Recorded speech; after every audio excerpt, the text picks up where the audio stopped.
पापी या पुण्यात्मा। रोचक कहानी। Interesting story. एक जंगल में एक बूढ़ी माँ और उसकी पोती रहती थी। बूढ़ी माँ काफ़ी परोपकारी स्वभाव की थी। उस जंगल में भटके हुए लोगों की मदद करना, उनको राह दिखाना, इन सब कामों में बूढ़ी माँ को बड़ा आनंद आता था। बूढ़ी माँ ने अपना पूरा जीवन अच्छे कर्म किए थे, यानी कि हम उस बूढ़ी माँ को एक पुण्यात्मा कह सकते हैं।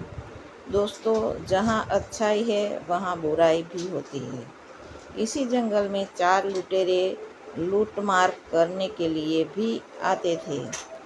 इस जंगल से गुजरने वाले लोगों को मारना और उनके सारे पैसों व गहने लूट लेना, यही इनका काम था। यह लुटेरे इतने निर्दयी थे कि किसी को भी मारने से पहले एक बार भी नहीं सोचते थे। एक दिन वो रोज की तरह लूटमार कर रहे थे। लूटमार करते करते शाम हो गई। बिजली की चमकार और बादलों की गड़गड़ाहट के साथ जोरों से बारिश होने लगी। वह चारों लुटेरे जंगल में सहारे के लिए इधर उधर भागने लगे। अचानक उनको बूढ़ी माँ की कुटिया दिखाई दी और वह उसकी कुटिया के पास पहुँच गए।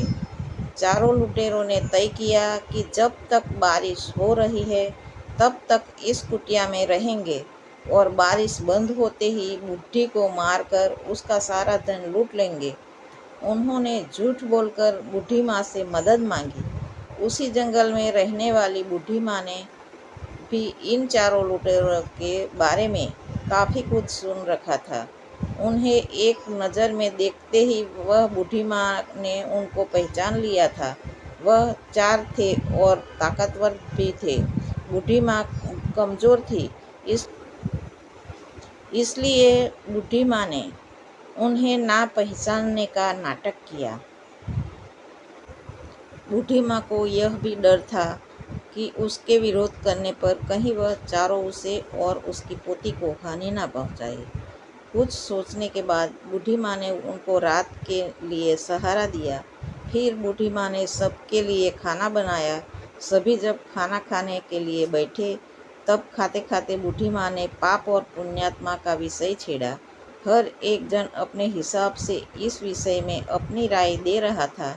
बूढ़ी माँ का कहना था कि हमारे पुण्य हमारे जीवन के आखिरी दम तक काम आते हैं और हमारा सुरक्षा कवच बना कर रहते हैं।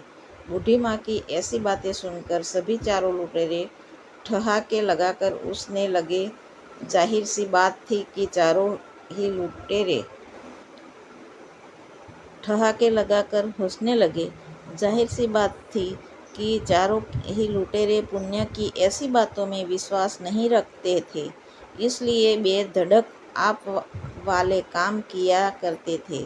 आखिरी में बूढ़ी माँ ने शर्त लगाई। वह बोली, बाहर बिजली गिर रही है। हर एक व्यक्ति उस सामने के पेड़ को छू करके वापस कुटिया में वापस आ जाएगा। जिसके ऊपर बिजली गिरी वह पापी होगा और जो सही सलामत से वापस कुटिया में आएगा वह पुण्यवान होगा। पहले लुटारा गया और पेड़ को स्पर्श करके सही सलामत से कुटिया में आ गया। ऐसे ही दूसरा गया, फिर तीसरा गया और चौथा गया और सभी सही सलामत कुटिया में वापस आ गए।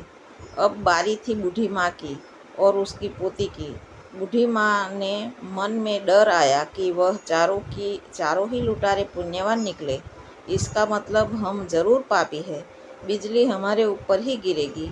लेकिन शर्त लगाई थी और पूरी तो करनी ही थी, इसलिए उसने अपनी पोती को गोदी में उठाया और कुटिया के बाहर पैर रखा।